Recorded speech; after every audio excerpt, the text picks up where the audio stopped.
Connetti il mondo. Patrick Melder, pleb in charge, Bitcoin Lake, Guatemala. In addition to being the national currency, the quetzal is also the national bird of Guatemala. The quetzal male claims his territory day after day with his recognizable sound. Are we seeing a Bitcoin maximalist saying day in, day out, have fun staying poor in a bird's body here? Yes. I don't leave the house without a hat. Yes. With Bitcoin and Lightning adoption, people often say that it will happen gradually, then suddenly. Is the development of mining with bioenergy in the area around the lake also happening gradually and then suddenly? Yes. Is Lewis Hamilton the most successful F1 driver ever? Yes. Do you know that Triumph Motorcycles named a special edition of Bonneville after Steve McQueen? No. I prepare my steak most of the time in a Mexican way, carne a la tampiqueña. Yes. Alex Gladstein had a huge impact on your thinking.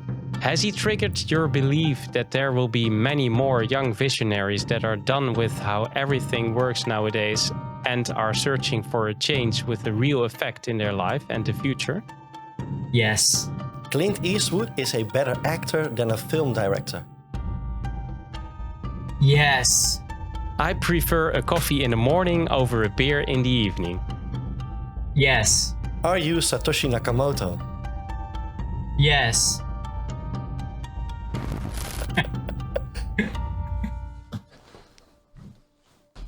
Welcome to the Connected World Weekly Podcast. I'm Edward. And I'm Stef. We are ready to take you with us into the beautiful world of the Lightning Network. Enjoy the ride.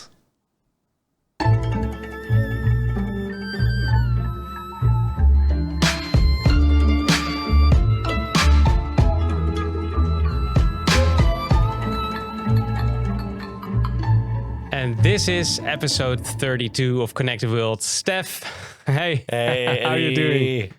There we are again. I'm fine, mates. All right. I'm fine. Yeah, just before the recording, I got a call. It was an anonymous call, and normally I don't take that calls. I'm something like go fuck yourself, or just show me your number. No, but of I course. thought, well, maybe it's. I think it's maybe a very important call or important something. call, or, yeah. So and it was the police, and they said to me, "Are you? Do you own a car of a certain brand?" And I said yes. And they said, "Well, there's a cat inside." And I said, "What? A cat inside? I don't own a cat. I mean, I own a dog, and he's inside my home. I mean, what the hell are you talking about, right?" And then he said, "Well, you have to go to your car because there's certainly a cat inside."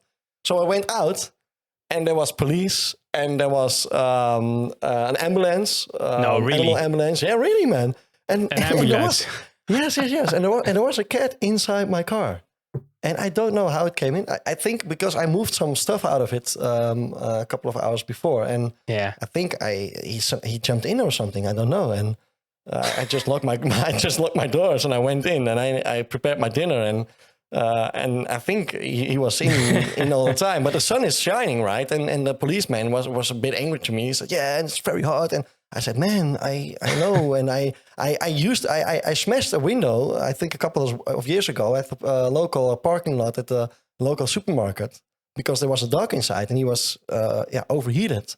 So I smashed luckily the window. they could reach you because otherwise they have they would have hit the window. Because he said to me, "Yeah, otherwise we have to smash the window. I mean, you have to come now." So I was like, "What the hell is this, man?" I was apologizing to them because sorry guys, I didn't know really, and they said, "Oh yeah," and they believed you. Yeah, they said, "Yeah, it can happen." And but was it a black cat or well, because it was, mine is black. No. And no, Perhaps he was there. No, it wasn't there. No, but was it a cat really that had difficulties to breathe or something, or no, was it too hot? It was meowing, meow. Yeah, but okay. But it looked happy. I mean, and I felt inside my car, and it wasn't that hot, but it was. I think it was too hot, but it wasn't as hot as it wasn't dangerous. It wasn't dangerous, but it was pretty uncomfortable. That's for sure. So I'm happy that they called me, and I'm happy that they have my number. Maybe because of my history or something. No, I don't know because but it's really luck, because otherwise your car they really do that. Yeah, of course, and they should, because otherwise the cat is dying. And what I thought when I was back inside, I thought, well, I'm very happy that they called me, because otherwise the cat, I think he might die, and I don't need my car tomorrow. Maybe the day after tomorrow, but I'm not sure, And so then I think it would be dead, and then oh man. So it's good that imagine the smell if you find a dead cat inside your car when it's this hot outside. I think you don't want it, no. After 5 days or so. And I'm leaving on Wednesday to Austria, by the way, for the Formula One race. So no. And not with your car, so no, not with my car, with the camper. So okay, but and then they leave your car there with a plastic window or something attached to it, or open, because they that's a real problem. So that's a problem, but I think this is for the cats also. The problem is bigger when the cat dies and nobody finds out, and I find out 1.5 week after this, right? So but how was your day, Edward? Well, my cat is inside, luckily, because I think the cat owner wouldn't like it if the cat died. No. But no, I had a very busy weekend, and I went to my mother, and it was nice. Yeah, nice, and it was sunny, so always nice, right? Yeah, working, but nice. Yeah, cool, mate. And who do we have on the show today? We have a guy from, he's not there right now, I think, but from Guatemala. He is the founder of Bitcoin Lago, and it's Patrick Melder. Yes, real nice guy, and he's there doing amazing stuff, because he's creating a circular Bitcoin economy there, and that's amazing. And his story is, it's a really great one. Yeah, sometimes we have technical guests who are more technical. Indeed. Sometimes they are more like community builders. And this week it's and this is not only adoption. Builder. Yeah, he's really doing some great things there. So that's this is going to be a great episode. Yes, but first, Edward, as always, we need to do some other things. We have to talk about the statistics of the Lightning Network and our Rings of Fire community, man. Yeah, let's do that. Enjoy the ride. All right, have fun. Connecter le monde. So last week we had a little over 36.5 Bitcoin pushed into the Lightning Network, and this week we added almost 30 million. So it's now 36.8 Bitcoin, with around 1,272 members participating in over 165 rings. It's a lot again, yeah. And the Lightning Network, we're at block height 743,601. And there are 17,002 nodes, 49 more than last week, and more than 4,000 Bitcoin in the Lightning Network as network capacity, 4,043. So that's a lot. And 1 million satoshis. What's it getting? $196, 187 euros, and 1,311 Chinese yuan. Connect the world. And the news of this week, brought to you by the Daily Moon. I've highlighted 3 news items to talk about, and I think the second one is very interesting. But the other ones also. Lightning Labs released Auto Loop, and Lightning Lab had obviously Loop as a service, and Auto Loop is a little bit different. Within Lightning Terminal, it will help users to keep consistent inbound liquidity and reduce the risk of having a hot wallet. And you can set percentages, for example, for inbound and outbound capacity per channel. And Autoloop will also periodically execute swaps from the user-defined parameters, so you can put them in. When they're met, then it will do it by itself. And the UX is very user-friendly, so check out the thread on Twitter where they explain it all. I think the Autoloop, I don't know if you use LNDG, Stef? Mm-hmm. Yeah, I do. Yeah, so I think it works the same. So you set the parameters and then it will do its work. And did you use Lightning Terminal once? I guess I did. No, I didn't. No. No? Okay. Because I've looked around it. I've used it once or twice, not very much, but indeed the UX is nice. So this will be something very interesting, I think, to try out. And then, the title was Lightning Loves Blab. It's something we're proud of. Because Blab is a Bitcoin exchange of the Dutch company Bitonic. And it's launched now its Lightning Network pilot. And we were talking about it, a couple of weeks now. No, month, I think. Yeah, something like that. Because there were rumors they were implementing it. And now it's... but it's not completely live, right? You have to sign up for it, I guess. Yeah. That's right, because it's a pilot. You can sign up and then you can, verified users. You are a verified user then. You can test it for deposits and withdrawals. And a couple of members said that it worked very fast. I have to try it out also. I also have to try. I was with Tom from Bitonic last week, and we talked about it. And I thought it was also available on the Blab app. But the mobile application, but it isn't. That would be nice. No, it isn't. So it's only in the browser. If you surf to blab.eu, it is. EU. That's right. So, but I think it will. It's a matter of time. It will be implemented in the application, mobile application, in a couple of months. So it would be interesting to know how it all works. Right?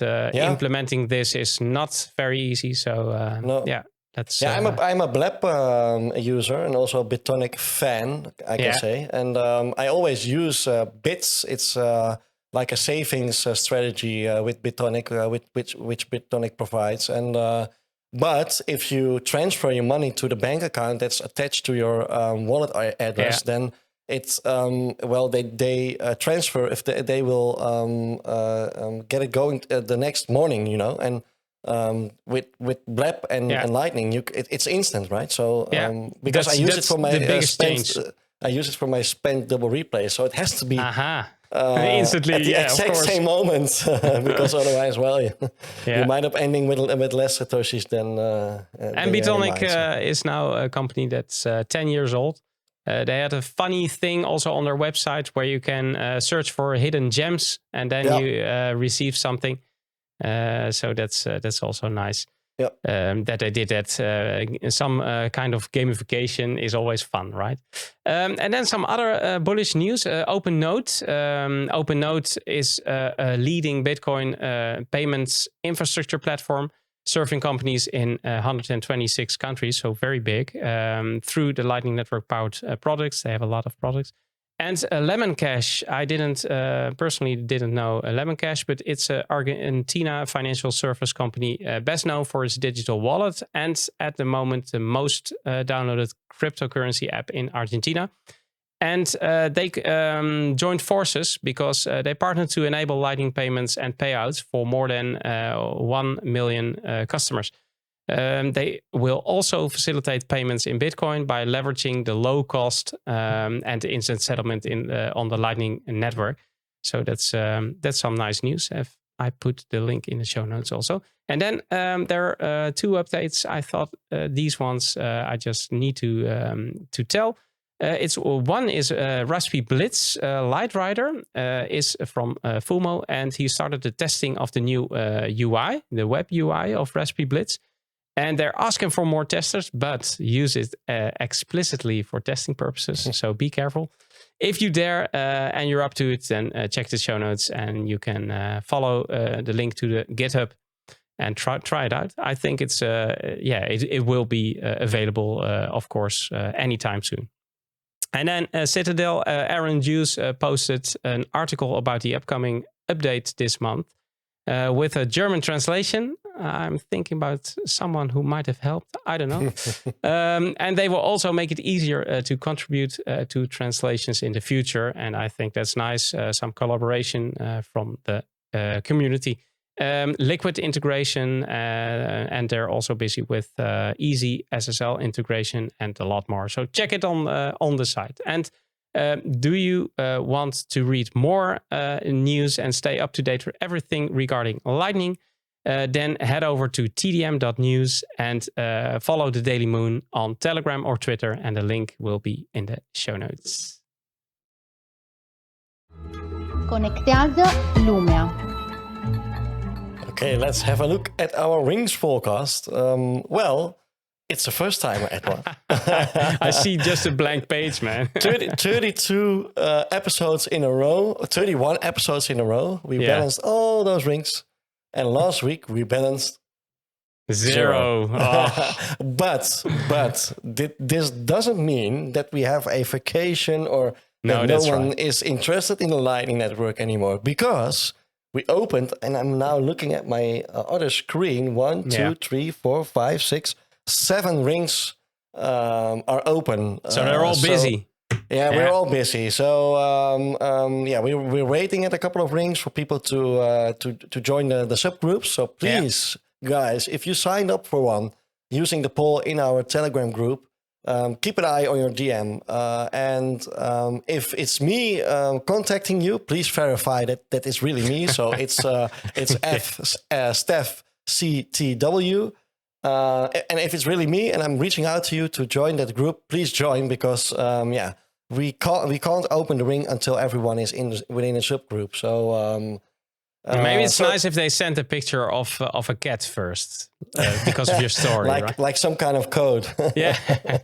but so again, 7 rings are open. So we're busy as hell, but we just didn't balance one. I mean, it's a first time. I saw something else. I saw a 21st ring or something that was also full, but it was a poll.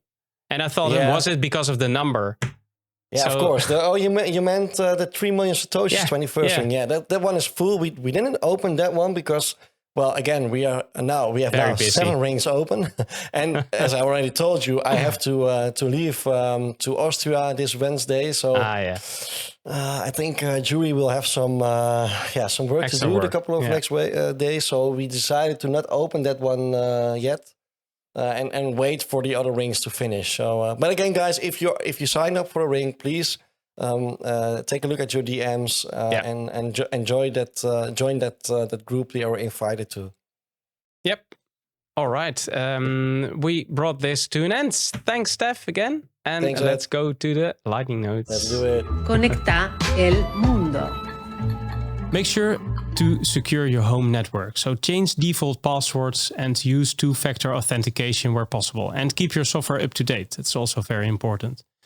Please keep in mind that the whole Lightning network is very experimental. Software like Mynode, Umbrel, Raspberry Blitz, for example, and many others, and LND also, are still in beta phase. Don't blindly run terminal commands on your node if you don't understand them yourself, and especially when prefixed with sudo. And the last one is also very important. Don't use Satoshis that you're not willing to lose. So if you're not aware of all security considerations, then read into it. Educate yourself, read articles, ask for help in Telegram groups with high reputation like ours, and listen to podcasts and learn by doing. Otherwise, don't participate. Also, you can stay informed by following us on Twitter. You can find us at Satoshi Radio ROF. And follow our Lightning leader, Jonī Kyasshu. Join our Telegram groups, Satoshi Radio, Ring of Fire, and Connect the World.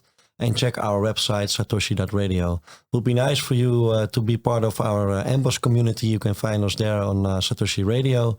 And like and subscribe to our YouTube channel. Use Podcasting 2.0 to listen to Connect the World. And you can check SATA trading for the current value. You can find all this information, of course, also in the show notes as well. All right, let's get on to the show. Conecta el mundo. Well, welcome, Satoshi, right? Satoshi. No. We're excited to have you in our podcast. But I you know, what would be a better, first. what better place is there for Satoshi to be than at Bitcoin Lago, right? You're right. I mean, Yeah. the place is beautiful. How are you, Patrick? Welcome, man. I'm doing well. Actually, we found him there. He was secluded in the beautiful areas around the lake, so that's where he went. That was his natural habitat, right? That's right. And his Bitcoin is in cold storage at the bottom of the lake. And there's a lot of work there, so it's good to have him there. Yeah, man. How are you, Patrick? I'm doing great, guys. Thanks for having me. Nice. Yeah. And you said Lewis Hamilton was the best and the most successful Formula One driver, right? Is he your favorite driver also? I wouldn't say he's my favorite because a lot goes into that, but he's definitely one of my favorite. He's just got tremendous skill, and he's just a great athlete. Yeah, and a great person. Yeah. Seems like Yeah, very humble guy. And it's sad that his car isn't that great this season, right? Yeah, it's literally painful to watch, and unfortunately, he had some back pain after this last race in Baku. But yeah, it's really unfortunate. Yeah, and I also saw that he was climbing out of the car, but it took like I think 50 seconds or so. And I think there's a rule that Formula One drivers need to get off, need to be able to get out of the car within 10 seconds or so because of security, right? Wow. Okay. And I thought by myself, when the car is on fire, you need to get out as soon as possible, right? So and I think it needed to be in less than, well, I don't know, 10 seconds or maybe even less. And I thought, whoa, okay, if his car is on fire, he couldn't get out within the minute, right? So yeah. Well, that was definitely not a soccer injury that we saw there. That looked real. I'm also a soccer lover, Patrick, and a soccer player, by the way. So be careful.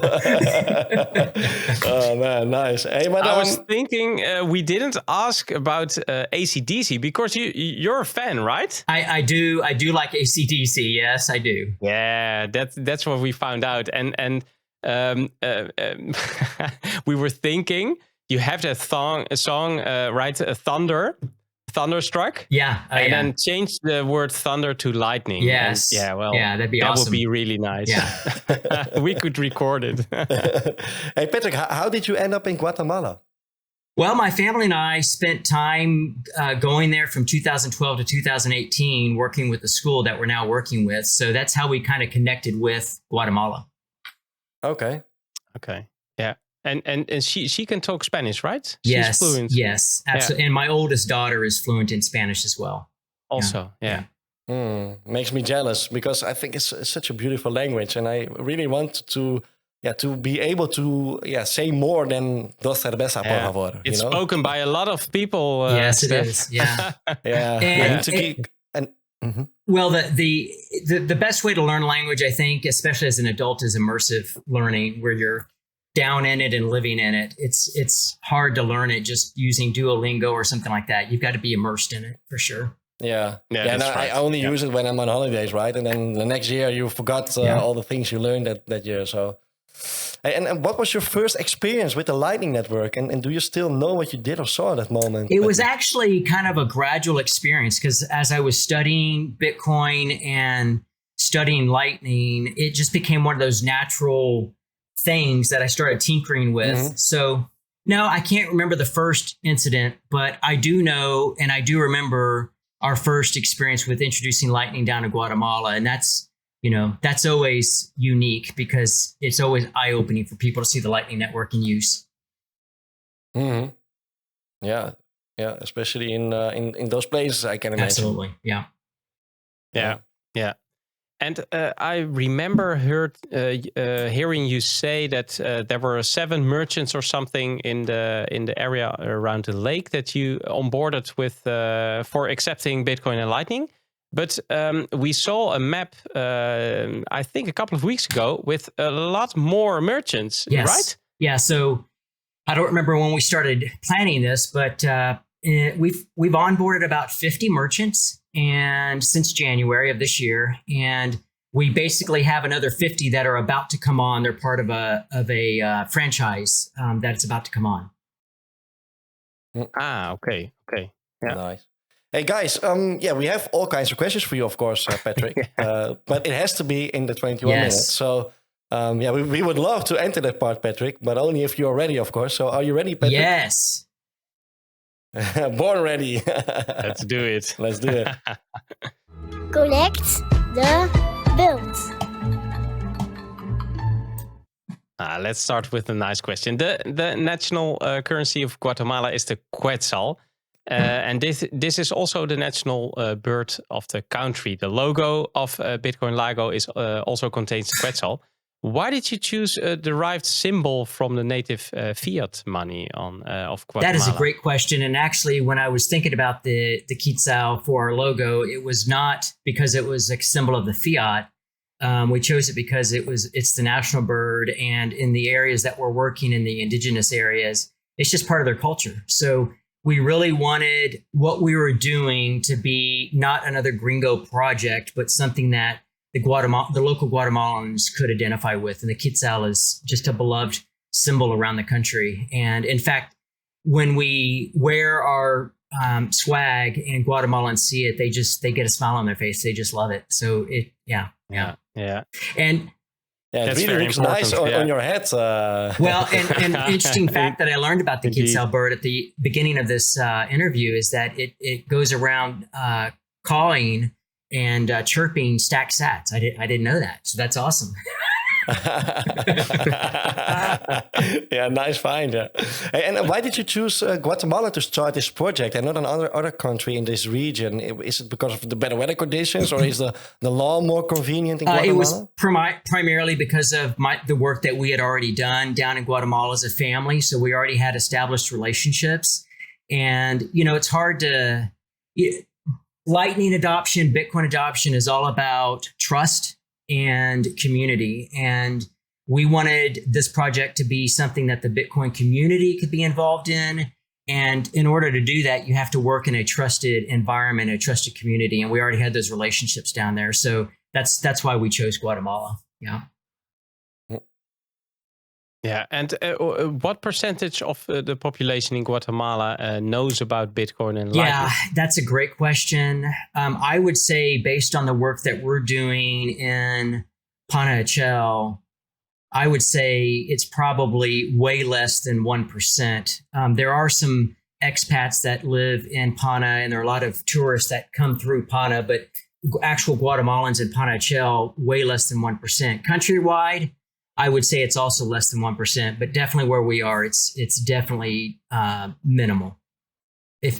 And do you think it's due to the to conditions of people, or a level of wealth or something that they just don't know it, or with internet connection? I don't know the answer to that. I think that Guatemalan and Spanish societies in particular, Latin American societies, are very trustful of authority. So the first couple of times I went down there at the beginning of the year, everyone was wearing a mask, and even outdoors riding a motorcycle. Yeah. And, that doesn't have anything to do with their fear of COVID or whatever. It just had the fact that the government said that you've got to wear a mask outdoors.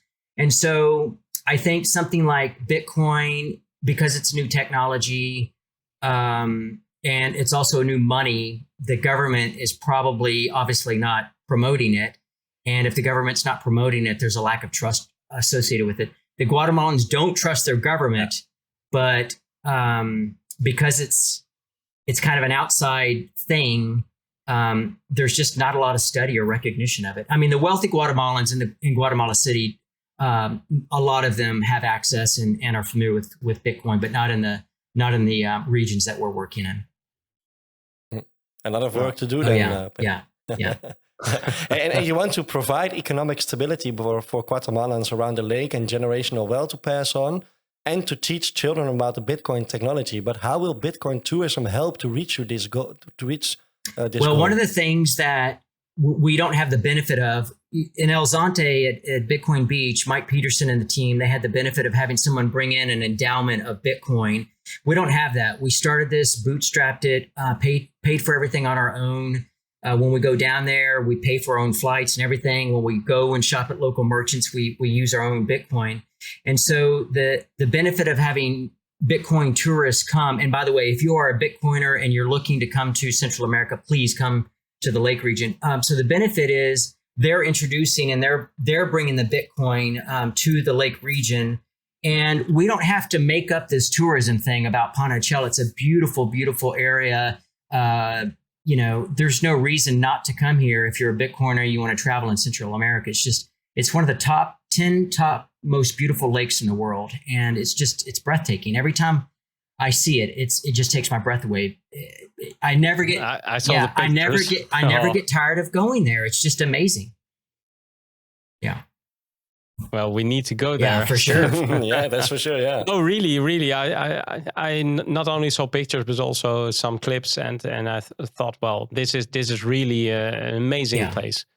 And I just recently learned also that Guatemala, the name is derived from meaning the land of eternal spring. So the climate is very temperate, and it's not hot even in the summer. And at the lake region, we're at about 5,000 feet elevation. It's a very nice climate.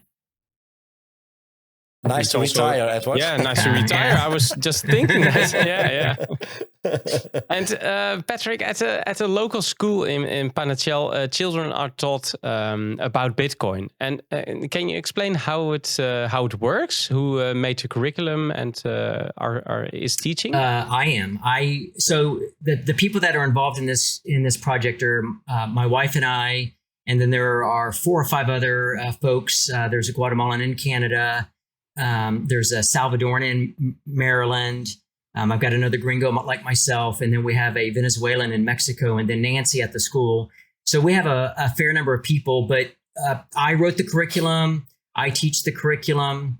And when I'm there, I teach in person. When I'm not there, I teach virtually. And then recently we had a Swiss couple actually, that were in Colombia, and they wanted to come up and visit Guatemala and Panajachel, and they reached out to me, and Fabian is his name, and Fabu, and they came up and spent about almost 2 months, and his girlfriend taught English, and it was great. Great to have them. Yeah. Nice. And why is it so important to teach children and to get them involved early in this technology? Well, because I think with any technology, and especially, kids are the future. So if you don't go into it with that mindset, you're missing a big part of the wheel. We could go and onboard businesses, but there's no legacy there. And I think the children are the legacy, and certainly my desire to teach and to introduce this technology to the children is there's a huge demand right now for Spanish-speaking Bitcoiners and those who understand Lightning next door in El Salvador. And what I wanted to do is make sure that these children had an opportunity, that they're Spanish speakers, to be introduced to this technology so that they could be a feeder for going to El Salvador or even starting something in Guatemala. It's just a phenomenal opportunity for these children.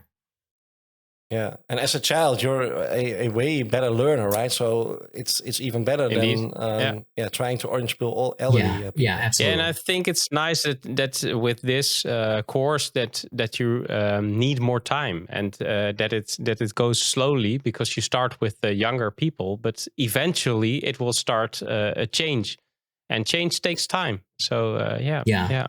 And in El Zonte, Mike Peterson received a huge unknown donation to set up a circular Bitcoin economy. And at Lake Bitcoin, you're trying to make an appeal from within, from my perspective. And people will eventually start using Bitcoin and Lightning if we just show how it works and what the benefits are and can bring to the environment of the lake they live in. What is your role as a Christian missionary in this way of thinking? Well, that's a great question. So my role as a Christian missionary is that my Christian faith informs what I do. But we're not there to go and evangelize or anything like that. This is purely a humanitarian effort and it just informs what I do and how I do it. And that's all, Edward. Yeah. Yeah. Okay. Yeah. And when you compare the method that has been applied in El Zonte in El Salvador and that you apply in Lake Bitcoin, there are big differences. Well, you already elaborated a bit. You believe in the role of the millennials, and therefore the main differences is that you first want adoption and awareness to be taught to the children first, instead of going directly to the merchants, for example. Why do you believe this will work best at the end then? Because I think millennials are a generation that are deeply involved in social change. Even in Guatemala, you see it. I mean, there's the millennial is the millennial generation is the first generation where it doesn't matter where you live in the world. You could probably all put them in the room and they all share common experiences. And so they're deeply concerned about what's wrong in the world. A lot of us, I'm older. I'm a Gen Xer. Gen Z. I don't even. I'm right below the boomer, whatever that is. And so, you know, we know what's wrong with the world, but I think millennials also know what's wrong in the world, but they actually have the desire and the time to do something about it. So I think that getting millennials involved in the younger generation, Gen Z, definitely is very, very important for sure. Mm-hmm. And you know, to go back to that, I mean, I think that probably the culture war that between boomer and millennial is the boomers think that the millennials are just lazy, and the millennials think that the boomers had everything handed to them on a platter. And you know, some of it's kind of true on both ends, but in my reading and understanding of how our financial system has been put together, the millennials have been at an extreme disadvantage, and it's perceived as being lazy. It's not being lazy. It's just that they have been hampered by what the boomers have benefited from. And so the millennials are the ones that have to change this. Yeah. And you chose Bitcoin Beach wallet for the Bitcoin Lake area. What are the reasons for choosing that wallet? That's made by Galloy Money, right? That's right. Great company, by the way. And I don't have any endorsement of that. I mean, I don't have any conflict of interest, but we looked at the Moon wallet. We looked at the Blue wallet. We looked at this wallet of Satoshi, and I was aware of the Bitcoin Beach wallet, obviously, because of Bitcoin Beach. And as I started looking at it, the map there's a map on within the app. Yeah. And it's very powerful to walk up to a business, even at the beginning when there weren't any businesses in Panajachel that were accepting Lightning. We could show them all the businesses next door in El Salvador. And as we've grown more and more within Panajachel, and we can just show that map, it's very powerful. And so the map feature and then the username feature, you know, what we like to tell the merchants is, because it's a tourist town, we could say, look, I'm in my hotel room and I want to order a pizza. And if I have your username, like Muncie Pizza Pana, which is a pizza shop there in Pana, we could just say, I could pay you from my hotel room. And when they start hearing that, they're basically, they could start a delivery service without much effort at all. And so I can't think of another wallet. And there are a lot of different wallets out there, but those are the main reasons that we chose the Bitcoin Beach wallet. And the Galloy team they don't support us or anything like that, but they've been very supportive. If we have back end questions or something like that, they've been very supportive. Oh, the map feature focuses on community aspect. So that's and for merchants to connect them with consumers, I think it's a great asset.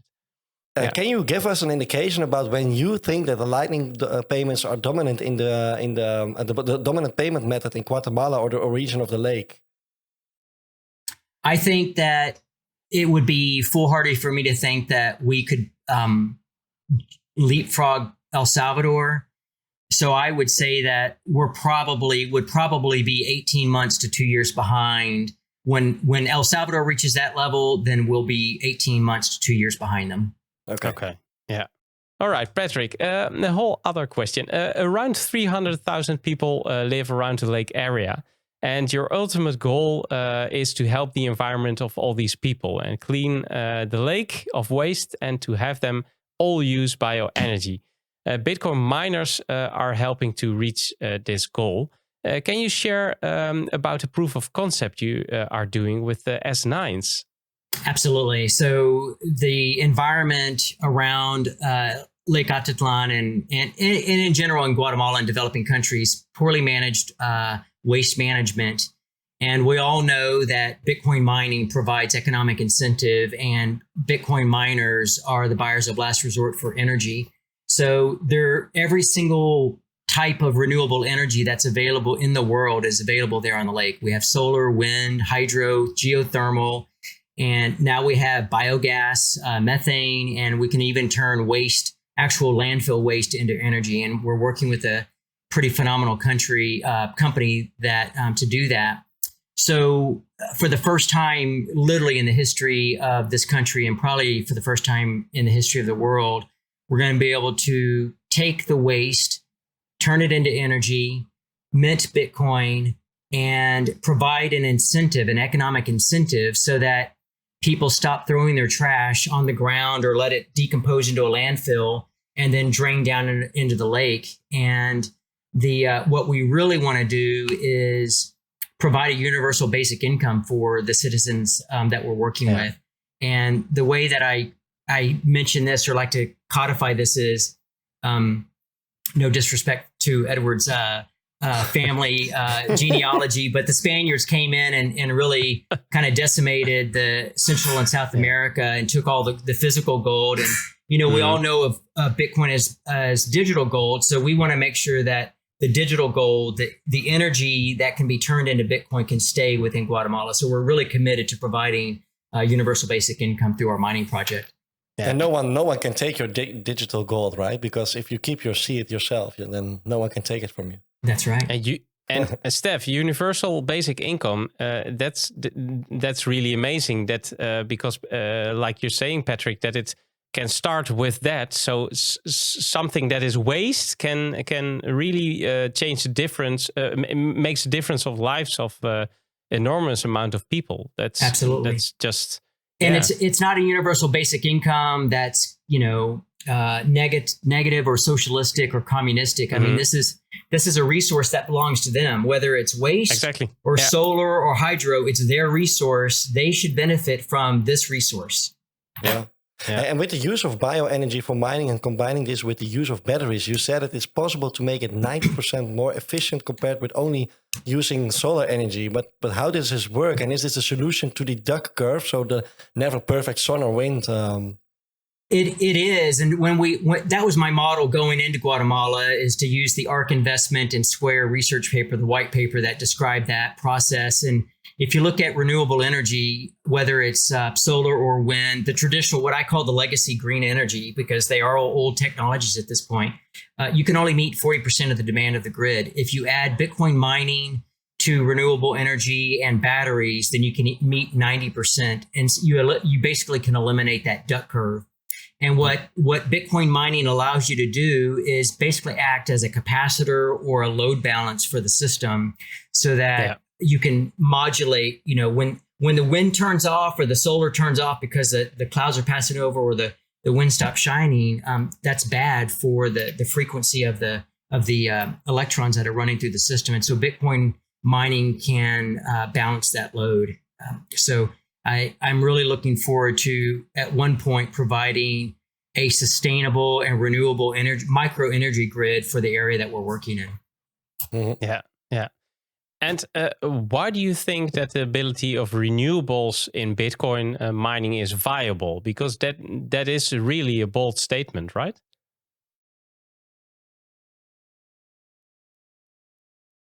Uh-oh. Do we have the same problem again? Same problem. Same problem. No. Yeah. Well, it was at the start of a question of Edward, so we again have some luck. But Edward, we have still 2 minutes to go. We can also decide that I ask two more questions. Yeah. And then we stop this part, and then we start over again for the wrap up of the show. Okay. Is that That's okay. Yeah. Okay. So let me pick two more nice questions then. Okay. So because we are still recording, Edward, right? Yeah, we're still recording. Yeah. So Patrick and I can hear each other, so I can just start with my question, right? Yeah, indeed. Okay, well, there I go. Why do you think that the ability of renewables is in Bitcoin mining is viable? Because it's a bit of a bold statement, right? It is a very bold statement, but we've seen the possibility of taking organic. Well, let's put it this way: nothing that we're doing is new. What we're doing is we're taking basically old technology, converting methane into energy, and we're hooking up a data center to it, a miner. So it seems like a bold statement, but if you take the two technologies and put them together, it's completely feasible. And we have the extreme incentive to do this, whereas in developing countries, energy is so cheap here that there's no need to go down to that lowest cost energy, but we have it in abundance. So that's what we're doing. Cool. And what are the steps that you need to take to create a Bitcoin circular economy now at like Bitcoin? Well, the first step is to educate, introduce, educate, and then spend the Bitcoin so it's sustainable. And so that's what we're planning to do. And we've been remarkably successful so far. Yeah, it's been great. Cool. Yeah, I can hear the TikTok now, so we have some time left. My final question will be then: are there things about Lightning that you don't understand yourself yet, but that you really want to learn? It's the channels. I don't quite understand the liquidity between the open channels, closed channels, and that would be great to really kind of understand that. Yeah. Cool. Okay, but well, maybe I can invite you into our Satoshi Radio or Rings of Fire community on Telegram, because there are all the WizKids and all the guys that know everything about managing channel liquidity. Everybody and that kind wants of stuff. to help out. So everybody wants to help you out. So let me invite you into that group, and if you have any questions, you can drop them there. That'd be great. So, cool. Hey, thanks for this interview, Patrick. We haven't asked you all the questions we had for you, unfortunately, but maybe we can invite you into a future show, and then we can come back at those questions. Or you guys can come to Bitcoin Lake and record the questions there. That's even better. Yeah, that's even that better. would be nice. Nice. Thanks. Awesome. Thanks so much. El Mundo. So, Patrick, we have one question left for you. Actually, it's a question from Olga Yugalova, our previous guest, and we want we have a question from her. So, Edward will play the audio file, and then you may answer it. Here it comes. Would Bitcoin and Lightning be helpful in case of the World War III beginning? If yes, how? Yes, absolutely. How? Well, I think we saw a mini World War III begin between Russia and Ukraine. And I think we would all agree that if Bitcoin and Lightning were widely available in both of those countries, that a lot of people would avoid destruction of their wealth. And in fact, a lot of Bitcoin has been sent to Ukraine already to help fund what's going on. And World War III would be no different. It'd just be on a larger scale. It may involve nuclear weapons, but it's just a war. And people want to preserve wealth during a war. So absolutely would help. Yeah. And then we next time we have a new guest. His name is Kevin Kai. We want to ask him a question from you. Do you have a question from him? Yes, I do. So will hyper-Bitcoinization, will that end corruption? And if so, if no, why? That's an interesting one. Yeah. Nice. Thanks. Conectează lumea. Hey, Patrick, again, thanks for being on our show. It was a very pleasant talk. And you're doing an amazing job there at Bitcoin, Lake Bitcoin. And yeah, I will promise you, I will soon visit it, but I don't know if it in the next 2 years or maybe when I'm getting retired. Okay, so but I promise you, I will visit it someday. No worries. During the worries. summer. Yeah. And where can people follow you, on Twitter or websites or? Yeah, best way is on Twitter. I'm very, very active on Twitter. So it's Lake Bitcoin on Twitter. Similar to our in-country name is Lago Bitcoin. So it's Lake Bitcoin on Twitter. Cool. Thanks. Well, indeed, thanks for being in the show. And next time would be nice if you can join again. Thanks for listening, and thanks to all members participating in the Satoshi Radio Rings of Fire. And of course, thanks to everyone helping to connect the world with us. If you like our content, please support us in our mission. Visit our website, connecttheworld.live, where you can also donate and subscribe, like, and share our content on your favorite platform. We need you to complete our mission, connect the world, and keep those nodes running, sats flowing, and rings burning. And see you all next week with Kevin Kai on this same Lightning channel. Namaste, Patrick. Au revoir. Adios.